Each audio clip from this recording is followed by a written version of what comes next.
Welcome to the Liberace Mansion.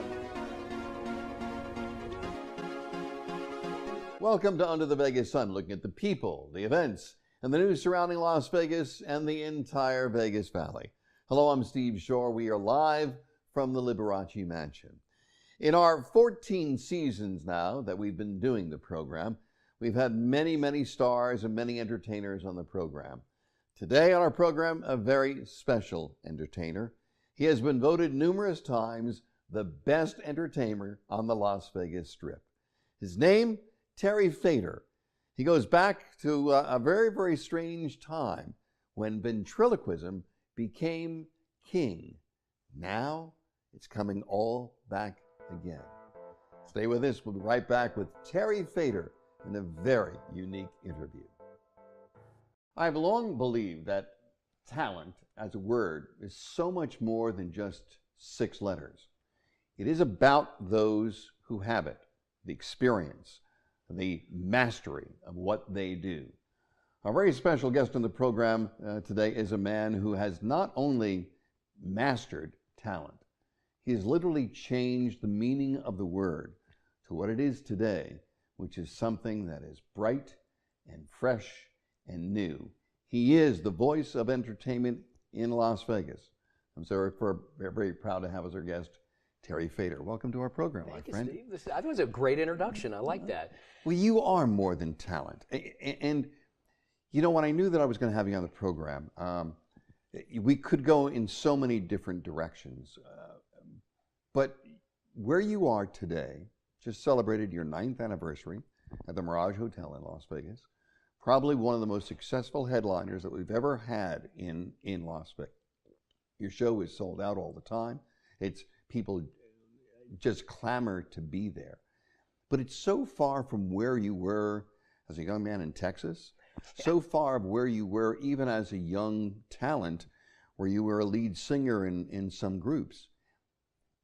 How did it come to this, Terry? How did it come to a young boy who I think at the age of 5, during the times of Edgar Bergen and Charlie McCarthy and Paul Winchell and Senor Wences, when ventriloquism was just ventriloquism, how did it become to this quote-unquote talent that I see today? Well, I was singing my whole life, as far back as I can remember. In fact, my very first memory, I was standing on a table singing at my church, and I remember seeing a sea of adults, and they were all laughing and cheering and enjoying themselves. And so that's when I distinctly remember thinking, I really like this feeling. This is nice. Always the center of attention. Always got the class clown, voted class clown every year of my entire schooling, and I could sing. And then when I was about 10, I found a book on how to do ventriloquism. Now I had seen Senor Wences on television and Edgar Bergen on television, but it never really struck me that I wanted to be a ventriloquist until I was 10.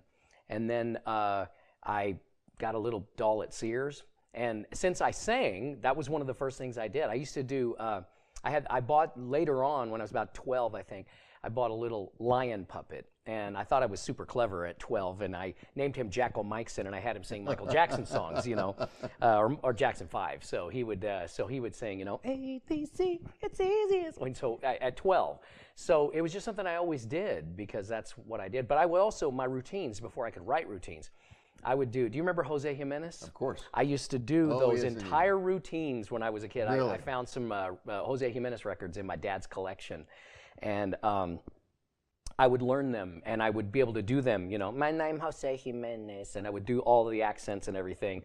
So I just knew I wanted to entertain. So I would have a puppet that would do an entire, and I would be the straight man, and then I would have my puppet do Jose Jimenez, and I would do that for my class. That's a far cry, Terry, from where you were. Listen, the world found out about Terry Fator through America's Got Talent. 2nd season champion. You just rocked the world. I mean, you changed my entire feeling about what ventriloquism was because of 2 people. I'm saying that 2 people. I know it's going to come back and bite me someday. But 2 people, Emma Taylor, and this great guy, Winston the impersonating Winston turtle. the turtle. I mean, you changed the entire scope of what it was. Well, it was an evolution. The funny thing is that it never occurred to me that what I what I had the ability to do was remarkable.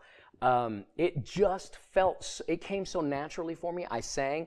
So when I would sing in church when I was, 16 and 17, I would sing the contemporary Christian songs, Amy Grant and Michael W. Smith and all the people that were the big, David Meese. I would sing those songs and I didn't realize, but I was singing them just like the original. So when I got up and sang an Amy Grant song, I sounded like Amy Grant. When I got up and sang Michael W. Smith, I did it just like Michael W. Smith. I thought everybody could do it. I didn't realize that nobody else can do that kind of thing. So, I would pull out a puppet and I would have that puppet do an impression of Dwight Yoakam. For years I did this and not really even think twice about it.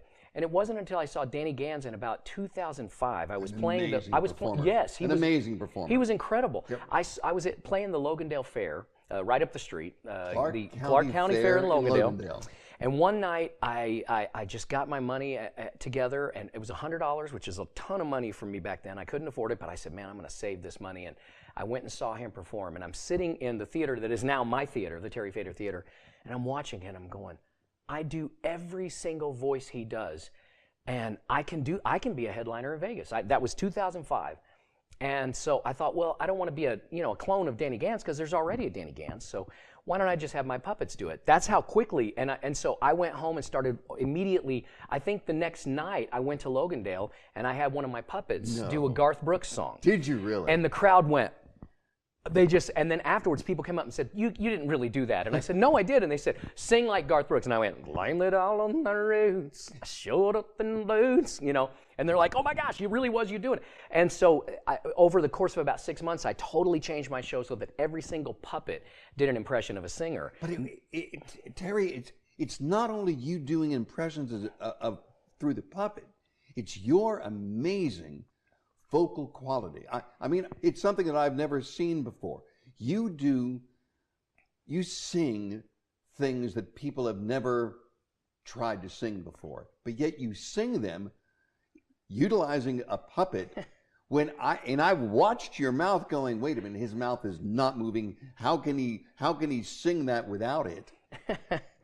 I mean, the only thing I could say is I'm a very strong believer in God. It was just a gift that God just showered onto me because there's really no explanation other than it's a gift. It truly is. My voice doctor of about 30 years, he tells me that what I do should be physically impossible. He can't figure it out. And he says, I break every single rule of vocal abilities. You're not supposed to be able to get tones out of your voice with your mouth open this much, and somehow I am able to. And it's pretty much all it's just like with Michael Jackson. I've got this new Michael Jackson puppet, and I figured if I could sing like Michael Jackson with my lips moving, I could do it with my lips not moving, and sure enough, I could. Really? So yeah, we'll get him out here in a little bit. There is a part of Terry Fator, I personally believe, that is as much a performer for Terry Fator as he is for the audience. That's true. That's a good way of putting it. Yeah. I so love what I do. I love it. I feel like that my life, it was my calling. My dad was always telling me that he wanted me to be a minister, and I truly believe that I am a minister. I'm a minister of joy and a minister of laughter.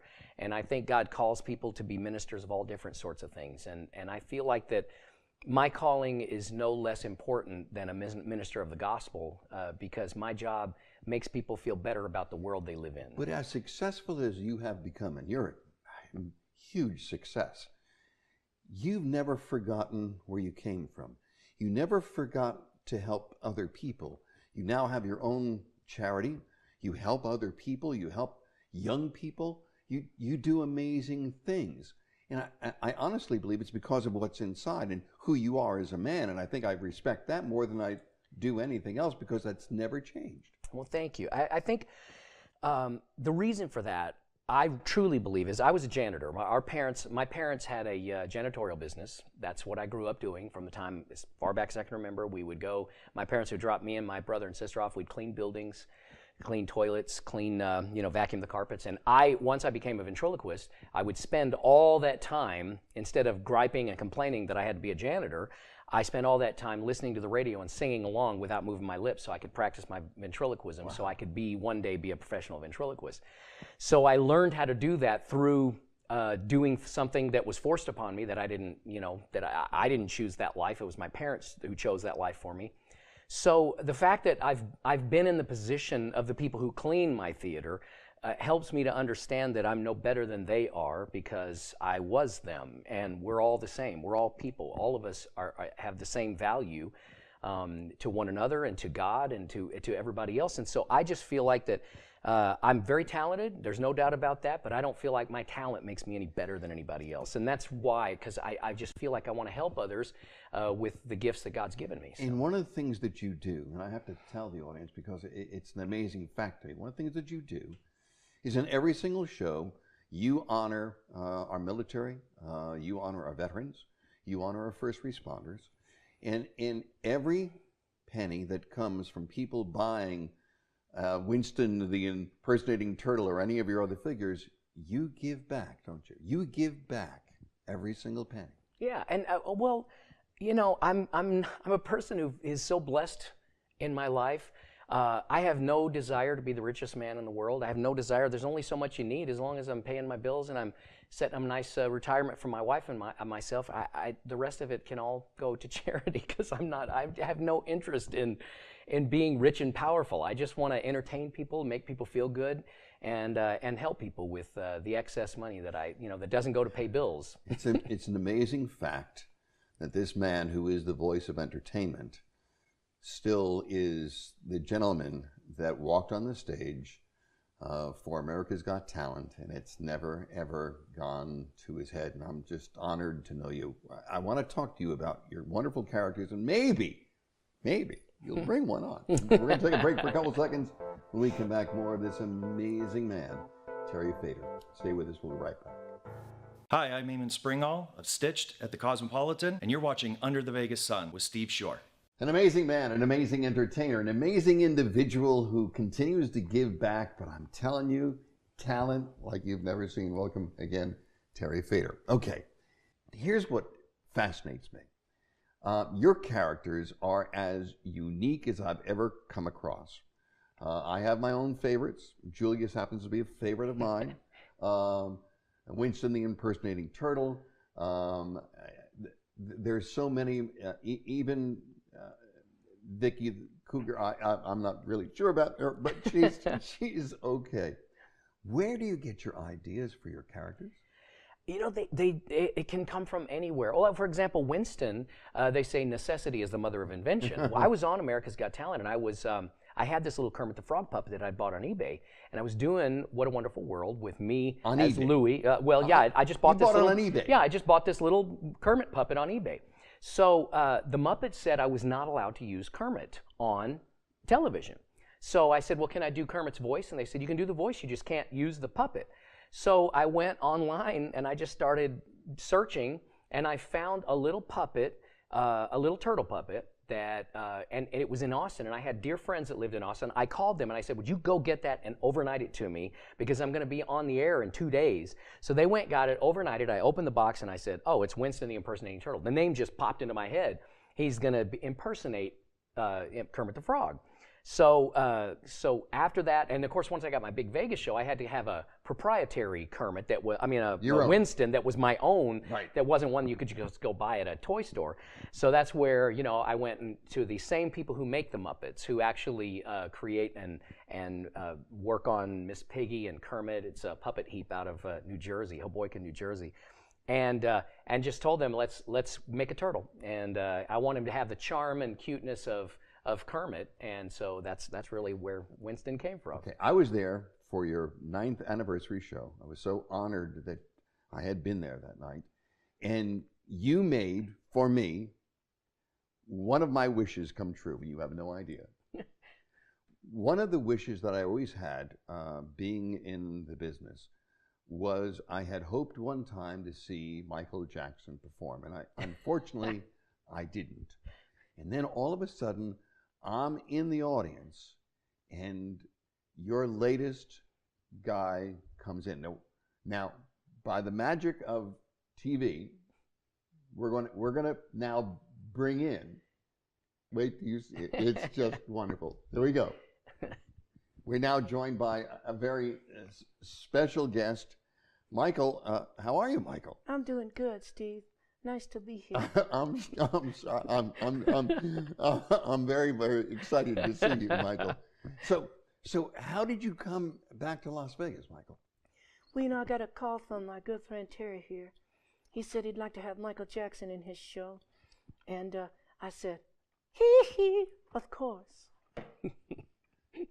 You even have your glove, I noticed. I do, yes. I noticed you have your... So what is it like singing in Las Vegas again for you, Michael? Oh, it's so nice. It brings back so many nice memories. What's your favorite song that you sing? Not that Terry has any control over that, I know, but what's your favorite song that you sing? I think one of my favorite songs, I don't do it in the show right now, is She's Out of My Life. She's out of my life. I like that one a lot. That's a nice one. Yes. That is a nice one. So have the two of you built a relationship? I mean, Michael is such a massive star, but yet you have to have a relationship, right? Do we have a relationship? Considering where Terry's hand is, I think we should. No, I never got to see Michael perform either, but I'm a huge fan. And so as I was looking, you know, I never do mean humor. Never. I don't like to do mean humor. It's not part of who I am. I'm very positive, upbeat. And so as I'm thinking about humor with Michael. Yeah, he makes fun of the fact that I've had plastic surgery, and I don't mind at all. No, of course he doesn't. I try to write things like, for example, with Michael, that if Michael was still with us and he came and saw my show, I would want him to be delighted and laugh and think it was fun. And that's really kind of how, so we do a song, Man in the Mirror. Mm-hmm. I rewrote Man in the Mirror. Yes, you did. I did. Yeah, he did. About who did? How much? Which one? I'm the one who wrote it. Oh, yeah, no, I'm talking about the other one. You didn't have nothing to do with it. Okay, sorry, it was all him who wrote the song Man in the Mirror. But it's like, I'm gonna make a change for the 100th time. Gonna take my nose, gonna make it different, gonna shape it right. You know, so your nose looks great, Michael. Your nose looks great, I have to tell you. I think I finally got it right. I think so. So that's, for me, it's about finding something fun. But it's the same thing, you know, I have a Donald Trump puppet in the show. Yes, you do. And I want it to be the kind of thing that if President Trump asked me to perform at some gathering, that I could bring that out and do the routine, and he would think it was funny. Maybe in San Diego at the Wall.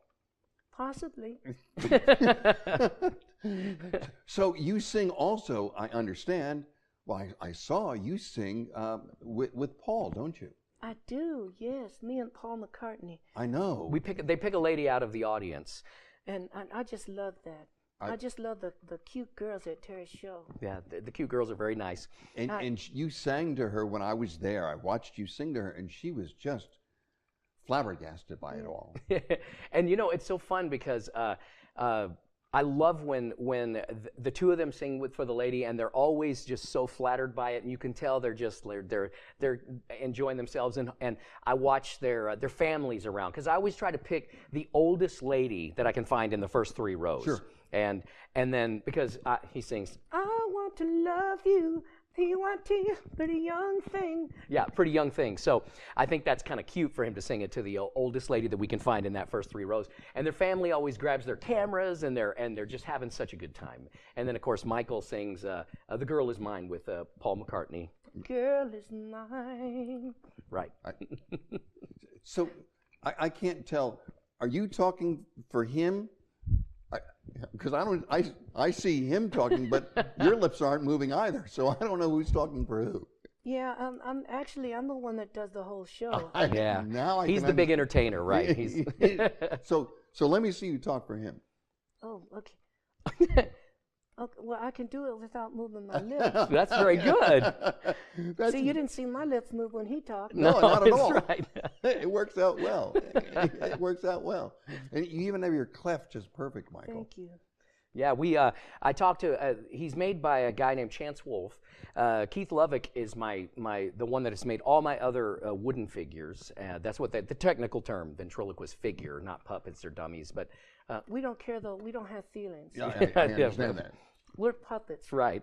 So, but all my other hard figures were made by Keith Lovick, and I met Chance Wolfe at the Ventriloquist convention a couple of years ago, and I saw some of his work, and so I just decided to have him make this Michael Jackson puppet, and he did a spectacular job. So what does it make you feel like, Michael, to share the stage with people like Doogie? Oh, it's okay. We have a very good relationship. With Doogie? Yeah, Does he even know that you're around, Michael? Yeah, oh, absolutely. I don't think he remembers me. From moment to Dougie, moment. he's the guy, Dougie, he's the guy that's the stoner that, we all knew in high school. And he's still And around today. he asked how I came up with the characters. Well, with Dougie, he was the guy that we all knew in high school that was a burner and stayed the burner when he was in his 40s and 50s, and that's Dougie, or Doogie. A lot of people call him Doogie. That's okay. It sounds like Doobie. That's exactly. And then there's Julius. Oh, yeah, Julius is wonderful. You like, I bet, that would be a very interesting duet with you and Julius. Yeah, it would. We should do that. That would be we're going to be on Showtime at the Apollo. Are you really? With Steve Harvey, yeah, with Julius, and that's. Do you talk for Steve I'll probably. What's that? Do you talk for No, we let Steve do his own talking on that. But that would be a good idea. I'll pitch Michael and Julius. And Julius, that'd be one. I don't mind sharing the stage. With Julius? No, not at all. He's pretty cool. He's awesome, and I have a pretty cool story about Julius. Just like I said, I'm very positive. Everything I do is positive. I don't do negative stuff. And I had just performed at the Ventriloquist convention, and a black lady came up to me and she said, "I want you to know how much I appreciate the fact that you have Julius as a character, because as a black ventriloquist, I've never seen anyone, black or white, do a black puppet and not make it a negative stereotype, like a rapper or a gangsta or something." She said the fact that Julius is so classy and so positive and is a positive puppet, she said, "I just can't thank you enough for that." So it made me feel really good. You do it in such a classy way, my friend. You truly do. And I have to tell you, Michael, can I touch your glove, Michael? Of course, yeah. I want to thank you very much, Michael, for being with us. It has been an absolute pleasure. Thank you so much, Steve. And it made I'm sorry, I dropped your glove. That's okay. I don't have feelings. But it's made my wish come true to see you on stage again, Michael. Thank you. Terry, I have to tell you, you have been an amazing friend. You are an entertainer that is the epitome, I honestly believe, of what Las Vegas is all about. It is today, having somebody like you on a stage like the Mirage Hotel it brings back what I believe is the true sense of what entertainment is in Las Vegas. And I thank you very much for our audience to bring Michael, and thank you very much to be on our program today. You've been a great friend, and I'm honored that you've been here. Thank you. This was a delight. Thank you for having me. If you come to Las Vegas, do not miss the Terry Fator show. It is an amazing show, and you even get a chance to see Michael. Absolutely. It's the only place you can see me. That's right. He's the only place in the world you can see Michael. We'll be right back. Stay with us. Such an amazing performer, and it's so good to know that he gives so much back to this community and other communities, and so much back to his talent and the art of ventriloquism. He truly is making a difference, and we're so very lucky to have him here in Las Vegas. Until the next time, I'm Steve Schorr. Be safe and enjoy life under the Vegas sun.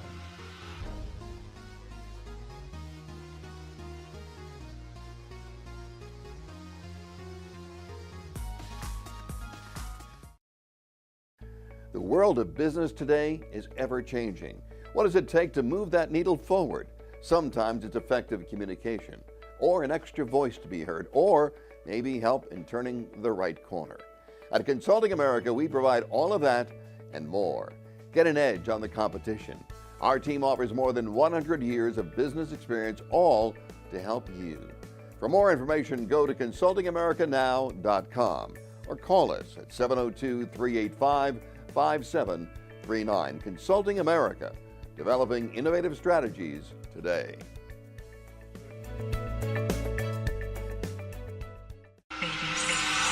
Hello, I'm Steve Schorr. I've been proud to host the TV show Under the Vegas Sun. We've had mayors and entertainers and some of the true movers and shakers of Las Vegas. Well, we're growing again. We'll now be seen in 209 cities in America through our network, Walk TV, as well as in 6 foreign countries. And in Las Vegas, we'll also be seen 4 times each week on Cox Communications. Monday, Wednesday, and Friday at 5 p.m., and now Sundays at 7 p.m. on channels 1096 and 96. I just wanted to say thank you.